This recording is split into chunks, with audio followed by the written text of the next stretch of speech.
ನಮಸ್ಕಾರ. 2024ರ SSLC ಮುಖ್ಯ ಪರೀಕ್ಷೆಯಲ್ಲಿ ಕೇಳಬಹುದಾಗಿರುವಂತಹ ಕೆಲವೊಂದಿಷ್ಟು ಪ್ರಮುಖವಾಗಿರುವಂತಹ ಪ್ರಶ್ನೆಗಳನ್ನ ನೋಡ್ಕೊಂಡು ಬರೋಣ.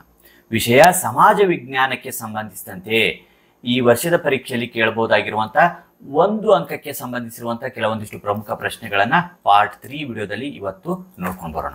ಈಗಾಗಲೇ ನಾವು ಪಾರ್ಟ್ 1 ಮತ್ತು ಪಾರ್ಟ್ 2 ನಲ್ಲಿ ಕೆಲವೊಂದಿಷ್ಟು ಪ್ರಶ್ನೆಗಳನ್ನು ನೋಡ್ಕೊಂಡು ಬಂದಿದ್ದೇವೆ. ಒಂದು ವೇಳೆ ಆ ವಿಡಿಯೋ ವೀಕ್ಷಿಸಿದಲ್ಲಿ ಡಿಸ್ಕ್ರಿಪ್ಷನ್ ಬಾಕ್ಸ್ ನಲ್ಲಿ ಲಿಂಕ್ ಇರ್ತದೆ, ವೀಕ್ಷಿಸಬಹುದು. GIS ಇದನ್ನು ವಿಸ್ತರಿಸಿ ಬರೆಯಿರಿ ಅಂದಾಗ ಜಿಯೋಗ್ರಾಫಿಕಲ್ ಇನ್ಫಾರ್ಮೇಶನ್ ಸಿಸ್ಟಮ್ ಅಂತ ಹೇಳಿ ವಿಸ್ತರಿಸಿ ಬರೆಯಬಹುದಾಗಿರುವಂಥದ್ದು. ಇನ್ನು GPS ಅಂದ್ರೆ ಗ್ಲೋಬಲ್ ಪೊಸಿಷನಿಂಗ್ ಸಿಸ್ಟಮ್ ಇರುವಂಥದ್ದಾಗಿದೆ. ಇನ್ನು SAARC SAARC south Asian association for regional cooperation ಆಗಿರುವಂಥದ್ದಾಗಿದೆ. ಇನ್ನು ಕೆಲವೊಂದು ಹೆಸರುಗಳಿಗೆ ಸಂಬಂಧಿಸಿದಂತೆ ನೋಡಿದಾಗ ರಾಜ್ಯಗಳು ಮತ್ತು ಮಳೆಯ ಹೆಸರುಗಳನ್ನು ನೋಡೋಣ.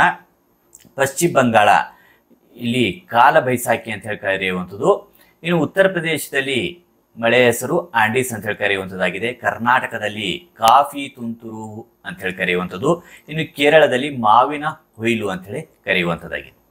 ಈ ರೀತಿ ಈ ಒಂದು ಬೇರೆ ಬೇರೆ ರಾಜ್ಯಗಳಲ್ಲಿ ಬೇಸಿಗೆಯಲ್ಲಿ ಆಗುವಂತಹ ಪರಿಸರ ಮಳೆಗೆ ಕರೆಯುವಂತಹ ಹೆಸರಾಗಿರುವಂಥದ್ದು. ಇನ್ನು 1098 ಇದು ಮಕ್ಕಳ ಸಹಾಯವಾಣಿ ಸಂಖ್ಯೆಯಾಗಿರುವಂಥದ್ದು ಆಗಿದೆ. ಇನ್ನು ಕೆಲವೊಂದು ಹೇಳಿಕೆಗಳಿಗೆ ಸಂಬಂಧಿಸಿದಂತೆ ನೋಡ್ಕೊಂಡು ಬಂದಾಗ ಭಾರತದ ರೈತರು ಸಾಲದಲ್ಲೇ ಹುಟ್ಟಿ ಸಾಲದಲ್ಲೇ ಬದುಕಿ ಸಾಲದಲ್ಲೇ ಸತ್ತರು ಅಂತ ಹೇಳಿರುವಂಥವ್ರು ಚಾರ್ಲ್ಸ್ ಮೆಟಾಕಾಫ್. ವೇದಗಳಿಗೆ ಹಿಂದಿರುಗಿ ಅಂತ ಹೇಳಿರುವಂಥವ್ರು ದಯಾನಂದ್ ಸರಸ್ವತಿಯವರು. ಇನ್ನು ಭಾರತೀಯರಿಗೆ ಭಾರತ ದಯಾನಂದ್ ಸರಸ್ವತಿ ಅವರು ಹೇಳಿರುವಂಥದ್ದು. ಮಾನವ ಕುಲ ತಾನೊಂದೇ ವಲಂ, ಈ ಪ್ರಶ್ನೆ ಬಹಳಷ್ಟು ಬಾರಿ ರಿಪೀಟ್ ಆಗಿರುವಂಥದ್ದಾಗಿದೆ. ಮಾನವ ಕುಲ ತಾನೊಂದೇ ಅಂತ ಹೇಳಿರುವಂಥವ್ರು, ತಾನೊಂದೇ ವಲಂ ಅಂತ ಹೇಳಿರುವಂಥವ್ರು ಪಂಪ ಆಗಿರುವಂಥದ್ದು ಆಗಿದೆ. ಅಸ್ಪೃಶ್ಯತೆ ಹಿಂದೂ ಸಮಾಜಕ್ಕೆ ಹತ್ತಿದ ಕಳಂಕ ಅಂತ ಹೇಳಿ ಯಾರು ಹೇಳಿದ್ರು ಅಂದಾಗ ಮಹಾತ್ಮ ಗಾಂಧೀಜಿಯವರು ಹೇಳಿರುವಂಥದ್ದಾಗಿದೆ.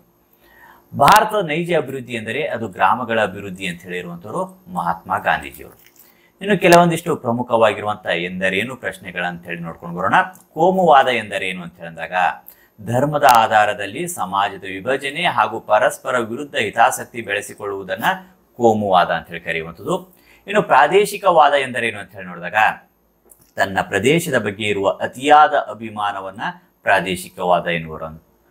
ಲಾಭಕೋರತನ ಎಂದರೇನು ಅಂತ ಹೇಳಿ ನೋಡಿದಾಗ ಜನಸಾಮಾನ್ಯರಿಂದ ಅತ್ಯಂತ ಹೆಚ್ಚಿನ ಲಾಭ ಗಳಿಸುವುದಕ್ಕೆ ಲಾಭಕೋರತನ ಎನ್ನುವರು.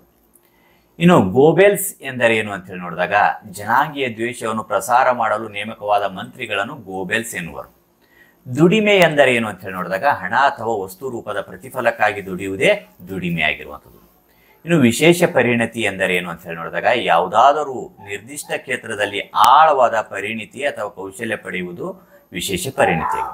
ಶ್ರಮ ವಿಭಜನೆ ಎಂದರೇನು ಅಂತ ಹೇಳಿ ನೋಡಿದಾಗ ಒಂದು ಕೆಲಸವನ್ನು ಅವರವರ ಸಾಮರ್ಥ್ಯಕ್ಕೆ ಅನುಗುಣವಾಗಿ ಹಂಚಿಕೆ ಮಾಡಿಕೊಂಡು ಮಾಡುವುದು ಶ್ರಮ ವಿಭಜನೆ ಆಗಿರುವಂಥದ್ದಾಗಿ. ಇನ್ನು ನಿರುದ್ಯೋಗ ಎಂದರೇನು ಅಂತ ಹೇಳಿ ನೋಡಿದಾಗ ದುಡಿಯುವ ಸಾಮರ್ಥ್ಯ ಇದ್ದರೂ ಕೆಲಸ ಸಿಗದ ಪರಿಸ್ಥಿತಿಗೆ ನಿರುದ್ಯೋಗ ಎನ್ನುವರು. ಇನ್ನು ಮಳೆ ಕೊಯ್ಲು ಎಂದರೇನು ಅಂತ ಹೇಳಿ ನೋಡಿದಾಗ ಮಳೆ ನೀರನ್ನು ಸಂಗ್ರಹಿಸಿ ಬಳಕೆ ಮಾಡುವುದನ್ನ ಮಳೆ ಕೊಯ್ಲು ಎನ್ನುವರು. ಇನ್ನು ಜನಮಂದೆ ಎಂದರೇನು ಅಂತ ಹೇಳಿ ನೋಡಿದಾಗ ಯಾವುದೇ ಪೂರ್ವ ಯೋಜನೆ ಇಲ್ಲದೆ ಅನಿಶ್ಚಿತವಾಗಿ ಸೇರಿರುವ ಜನರಾಶಿಗೆ ಜನಮಂದೆ ಎನ್ನುವರು. ಇನ್ನು 10ನೇ ಪ್ರಶ್ನೆ ದೋಂಬಿ ಎಂದರೇನು ಅಂತ ಹೇಳಿದಾಗ ತೀರಾ ಹಿಂಸಾತ್ಮಕ ಹಾಗೂ ವಿನಾಶಾತ್ಮಕ ಸ್ವರೂಪದ ಜನಮಂದೆಯ ವರ್ತನೆಯೇ ದೋಂಬಿಯಾಗಿದೆ. ಹೆಣ್ಣು ಭ್ರೂಣ ಹತ್ಯೆ ಎಂದರೇನು ಅಂದಾಗ ಗರ್ಭದಲ್ಲಿರುವಾಗಲೇ ಹೆಣ್ಣು ಮಗುವನ್ನು ಕೊಂದು ಹಾಕುವುದು ಹೆಣ್ಣು ಭ್ರೂಣ ಹತ್ಯೆಯಾಗಿದೆ. ಸಾಂದ್ರ ಬೇಸಾಯ ಎಂದರೇನು ಅಂದಾಗ ಒಂದು ವರ್ಷದಲ್ಲಿ ಒಂದೇ ವ್ಯವಸಾಯ ಕ್ಷೇತ್ರದಲ್ಲಿ 2-3 ಬೆಳೆಗಳನ್ನು ಬೆಳೆಯುವುದು ಸಾಂದ್ರ ಬೇಸಾಯವಾಗಿರುವುದು. ಇನ್ನು ಮಿಶ್ರ ಬೇಸಾಯ ಎಂದರೇನು ಅಂದಾಗ ವ್ಯವಸಾಯ ಮಾಡುವುದರ ಜೊತೆಗೆ ಪಶುಪಾಲನೆ ಮಾಡುವುದಕ್ಕೆ ಮಿಶ್ರ ಬೇಸಾಯ ಎನ್ನುವರು. ಜೇಡ ಬೇಸಾಯ ಎಂದರೇನು ಅಂದಾಗ ರಬಿ ಮತ್ತು ಖಾರಿಫ್ ಬೇಸಾಯದ ನಡುವಿನ ಅವಧಿಯಲ್ಲಿ ಮಾಡುವಂತಹ ಬೇಸಾಯಕ್ಕೆ ಜೇಡ ಬೇಸಾಯ ಎನ್ನುವರು. ಇನ್ನು ಸುವರ್ಣ ಕ್ರಾಂತಿ ಎಂದರೇನು ಅಂತ ಹೇಳಿ ನೋಡಿದಾಗ ತೋಟಗಾರಿಕಾ ಬೇಸಾಯದ ಪದ್ಧತಿಗೆ ಸುವರ್ಣ ಕ್ರಾಂತಿ ಎನ್ನುವರು. ಗ್ಲೋಬಲ್ ವಾರ್ಮಿಂಗ್ ಎಂದರೇನು ಅಂದಾಗ ಭೂಮಿಯ ವಾಯುಮಂಡಲದ ಉಷ್ಣಾಂಶ ಹೆಚ್ಚಾಗುವುದಕ್ಕೆ ಗ್ಲೋಬಲ್ ವಾರ್ಮಿಂಗ್ ಎನ್ನುವರು. ಸುಗ್ಗಿ ನಂತರದ ತಂತ್ರಜ್ಞಾನ ಎಂದರೇನು ಅಂದಾಗ ಕೃಷಿ ಉತ್ಪನ್ನಗಳ ಸಂಗ್ರಹಣೆ, ಸಂಸ್ಕರಣೆ ಮತ್ತು ಮಾರಾಟದಲ್ಲಿ ತರಲಾದ ಸುಧಾರಿತ ತಂತ್ರಜ್ಞಾನಕ್ಕೆ ಸುಗ್ಗಿ ನಂತರದ ತಂತ್ರಜ್ಞಾನ ಎಂದು ಕರೆಯುವರು. ಸದಾ ಹಸಿರು ಕ್ರಾಂತಿ ಎಂದರೇನು ಅಂದಾಗ ಕೃಷಿಯಲ್ಲಿ ಪರಿಸರ ಸ್ನೇಹಿ ತಂತ್ರಗಳನ್ನು ಬಳಸಿ ಕೃಷಿ ಉತ್ಪಾದನೆಯಲ್ಲಿ ದ್ವಿಗುಣಗೊಳಿಸುವುದಕ್ಕೆ ಸದಾ ಹಸಿರು ಕ್ರಾಂತಿ ಎನ್ನುವರು. ಸುಗ್ಗಿ ಪೂರ್ವ ತಂತ್ರಜ್ಞಾನ ಎಂದರೇನು ಅಂದಾಗ ಕೃಷಿ ಉತ್ಪಾದನೆಯಲ್ಲಿ ಬಳಸಲಾದ ಸುಧಾರಿತ ತಂತ್ರಜ್ಞಾನಕ್ಕೆ ಸುಗ್ಗಿ ಪೂರ್ವ ತಂತ್ರಜ್ಞಾನ.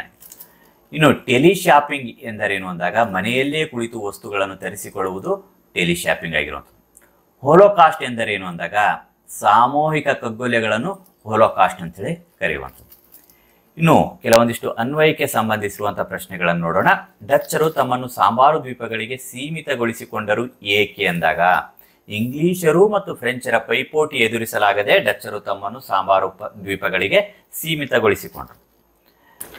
ಕಾನ್ಸ್ಟಾಂಟಿನೋಪಲ್ ಅನ್ನು ಯುರೋಪಿನ ವ್ಯಾಪಾರದ ಹೆಬ್ಬಾಗಿಲೆಂದು ಕರೆಯಲಾಗುತ್ತಿತ್ತು ಏಕೆ ಅಂದಾಗ ಪೂರ್ವ ರಾಷ್ಟ್ರಗಳೊಂದಿಗೆ ವ್ಯಾಪಾರಕ್ಕಾಗಿ ಕಾನ್ಸ್ಟಾಂಟಿನೋಪಲ್ ಭೂಮಾರ್ಗವಿತ್ತು. ಇದೊಂದೇ ಮಾರ್ಗ ಇತ್ತು, ಇದರ ಮೂಲಕ ವ್ಯಾಪಾರ ಮಾಡಬೇಕಾಗಿರುವಂತಹದ್ದಾಗಿತ್ತು. ಹಾಗಾಗಿ ಇದು ಯುರೋಪಿನ ವ್ಯಾಪಾರದ ಹೆಬ್ಬಾಗಿಲಾಗಿತ್ತು. ಇನ್ನು ಎರಡನೇ ಶಾ ಆಲಂನು ಕೋರ್ ಮತ್ತು ಅಲಹಾಬಾದ್ಗಳನ್ನು ಮರಾಠರಿಗೆ ನೀಡಿದ್ದರಿಂದಾದ ಪರಿಣಾಮಗಳೇನು? ಮರಾಠರಿಗೂ ಬ್ರಿಟಿಷರಿಗೂ ವೈರತ್ವ ಉಂಟಾಗಿ ಮೊದಲನೇ ಆಂಗ್ಲೋ ಮರಾಠ ಯುದ್ಧಕ್ಕೆ ಕಾರಣವಾಯಿತು. ವೆಲ್ಲೆಸ್ಲಿಯು ತನ್ನ ಹುದ್ದೆಗೆ ರಾಜೀನಾಮೆ ನೀಡಿ ಇಂಗ್ಲೆಂಡಿಗೆ ಏಕೆ ಹಿಂದಿರುಗಿದನು? ಅವನ ಯುದ್ಧಪ್ರಿಯ ನೀತಿಯಿಂದ ಕಂಪನಿಗೆ ಸಾಲದ ಹೊರೆ ಹೆಚ್ಚಾಯಿತು. ಆ ಕಾರಣಕ್ಕೋಸ್ಕರ ವೆಲ್ಲೆಸ್ಲಿಯು ತನ್ನ ಹುದ್ದೆಗೆ ರಾಜೀನಾಮೆ ನೀಡಿ ಇಂಗ್ಲೆಂಡ್ಗೆ ಹಿಂದಿರುಗಿದನು. ಈ ಪ್ರಶ್ನೆಯು ಸಹ ಹಿಂದಿನ ಒಂದು ಪರೀಕ್ಷೆಯಲ್ಲಿ ರಿಪೀಟ್ ಆಗಿರುವಂತಹ ಪ್ರಶ್ನೆ ಸಹ ಆಗಿರುವಂತದ್ದಾಗಿದೆ. ಇನ್ನು ಕಲ್ಕತ್ತಾದಲ್ಲಿ ಪೋರ್ಟ್ ವಿಲಿಯಂ ಕಾಲೇಜನ್ನು ತೆರೆದಿದ್ದು ಏಕೆ ಅನ್ನೋದು ಪ್ರಶ್ನೆ ಇರುವಂತದ್ದಾಗಿದೆ. ನಾಗರಿಕ ಸೇವೆಗೆ ಸೇರ ಬಯಸುವವರಿಗೆ ಶಿಕ್ಷಣ ನೀಡಲು ಪ್ರಾರಂಭಿಸಿರುವಂಥದ್ದು. ಇನ್ನು 1935ರ ಭಾರತ ಸರ್ಕಾರದ ಶಾಸನವು ಭಾರತದ ಸಂವಿಧಾನ ರಚನೆಯಲ್ಲಿ ಬಹುಮುಖ್ಯ ದಾಖಲೆಯಾಗಿದೆ ಏಕೆ ಅಂತ ಹೇಳಿ ಕೇಳಿರೋದು. ಜವಾಬ್ದಾರಿಯುತ ಸರ್ಕಾರ ರಚಿಸಲು ಅವಕಾಶ ನೀಡಿತು. 1909ರ ಮಿಂಟೋ ಮಾರ್ಲೆ ಸುಧಾರಣೆಗಳು ಭಾರತದ ವಿಭಜನೆಗೆ ನಾಂದಿ ಹಾಡಿತು ಹೇಗೆ ಅಂತ ಹೇಳಿ ಕೇಳಿರೋದು. ಪ್ರತ್ಯೇಕ ಚುನಾವಣಾ ಮತಗಟ್ಟೆ ವ್ಯವಸ್ಥೆ ಜಾರಿಗೆ ತಂದಿತು. 1909ರಲ್ಲಿ ಪ್ರತ್ಯೇಕ ಚುನಾವಣಾ ಮತಗಟ್ಟೆ ವ್ಯವಸ್ಥೆಯನ್ನು ರಚಿಸಲು ಕಾರಣವೇನು? ಮುಸ್ಲಿಮರಿಗಾಗಿ ಪ್ರತ್ಯೇಕ ಪ್ರಾತಿನಿಧ್ಯ ನೀಡಲು. ಇನ್ನು ಬ್ರಿಟಿಷರು ಕಿತ್ತೂರು ಚೆನ್ನಮ್ಮಳನ್ನು ಬೈಲು ಹೊಂಗಲದಿಂದ ಕುಸುಗಲ್ಲಿನ ಸೆರೆಮನೆಗೆ ಏಕೆ ಸ್ಥಳಾಂತರಿಸಲಾಯಿತು ಅಂತ ಕೇಳಿದರು. ಬ್ರಿಟಿಷರು ರಾಯಣ್ಣನು ರಾಣಿ ಚೆನ್ನಮ್ಮನ ಕುಮ್ಮಕ್ಕಿನಿಂದ ಸೈನಿಕ ಕಾರ್ಯಾಚರಣೆಗಳನ್ನು ನಡೆಸುತ್ತಿದ್ದಾನೆ ಎಂದು ಭಾವಿಸಿ ಸ್ಥಳಾಂತರಿಸಲಾಯಿತು. ಹಲಗಲಿಯ ಬೇಡರು ಬ್ರಿಟಿಷರ ವಿರುದ್ಧ ಏಕೆ ಹೋರಾಟ ನಡೆಸಿದರು? ಬ್ರಿಟಿಷರು ಶಸ್ತ್ರಗಳ ಬಳಕೆಯನ್ನು ನಿರ್ಬಂಧಿಸುವ ಕಾನೂನು ಜಾರಿಗೆ ತಂದಿದ್ದರಿಂದ ಹೋರಾಟ ನಡೆಸಿದರು. ಶುದ್ಧಿ ಚಳುವಳಿಯನ್ನು ಏಕೆ ಆರಂಭಿಸಲಾಯಿತು? ಹಿಂದೂ ಧರ್ಮದಿಂದ ಇಸ್ಲಾಂ ಮತ್ತು ಕ್ರೈಸ್ತ ಧರ್ಮಕ್ಕೆ ಮತಾಂತರಗೊಂಡವರನ್ನು ಮತ್ತೆ ಹಿಂದೂ ಧರ್ಮಕ್ಕೆ ಸೇರಿಸಿಕೊಳ್ಳುವುದು. ಭಾರತೀಯ ಸೈನಿಕರು ರಾಯಲ್ ಎನ್ಫೀಲ್ಡ್ ಬಂದೂಕುಗಳ ಬಳಕೆಯನ್ನು ಏಕೆ ವಿರೋಧಿಸಿದರು? ಬಂದೂಕುಗಳಿಗೆ ದನದ ಮತ್ತು ಹಂದಿಯ ಕೊಬ್ಬನ್ನು ಸವರಿದ್ದರಿಂದ ವಿರೋಧಿಸಿದರು. ಬಂಗಾಳದ ವಿಭಜನೆಗೆ ಮುಖ್ಯ ಕಾರಣಗಳೇನು? ಬ್ರಿಟಿಷ್ ವಿರೋಧಿ ಭಾವನೆ ಮತ್ತು ಚಟುವಟಿಕೆಗಳ ಕೇಂದ್ರವಾಗಿದ್ದರಿಂದ ಅದನ್ನು ಹತ್ತಿಕ್ಕುವುದಕ್ಕಾಗಿ ಬಂಗಾಳದ ವಿಭಜನೆ ಮಾಡಲಾಯಿತು. ಸರ್ದಾರ್ ವಲ್ಲಭಾಯ್ ಪಟೇಲ್ರನ್ನು ಭಾರತದ ಉಕ್ಕಿನ ಮನುಷ್ಯ ಎಂದು ಕರೆಯುತ್ತಾರೆ ಏಕೆ? ಎಲ್ಲಾ ಸಂಸ್ಥಾನಗಳನ್ನು ಭಾರತದ ಒಕ್ಕೂಟಕ್ಕೆ ಸೇರಿಸಿದರು. ಡಾಕ್ಟರ್ ಡಿ.ಎಂ. ನಂಜುಂಡಪ್ಪ ಸಮಿತಿಯನ್ನು ಏಕೆ ರಚಿಸಲಾಯಿತು? ಪ್ರಾದೇಶಿಕ ಅಸಮತೋಲನವನ್ನು ಕುರಿತು ವರದಿ ನೀಡಲು. ನಾವು 10ನೇ ಡಿಸೆಂಬರ್ನನ್ನು ಮಾನವ ಹಕ್ಕುಗಳ ದಿನವನ್ನಾಗಿ ಆಚರಿಸುತ್ತೇವೆ ಏಕೆ? ವಿಶ್ವಸಂಸ್ಥೆ ಸಾರ್ವತ್ರಿಕ ಮಾನವ ಹಕ್ಕುಗಳನ್ನು ಘೋಷಿಸಿದ್ದು 1948 ಡಿಸೆಂಬರ್ 10ರಂದು. ಆ ಕಾರಣಕ್ಕೋಸ್ಕರ ಡಿಸೆಂಬರ್ 10ರಂದು ಮಾನವ ಹಕ್ಕುಗಳ ದಿನವನ್ನಾಗಿ ಆಚರಿಸ್ತೇವೆ.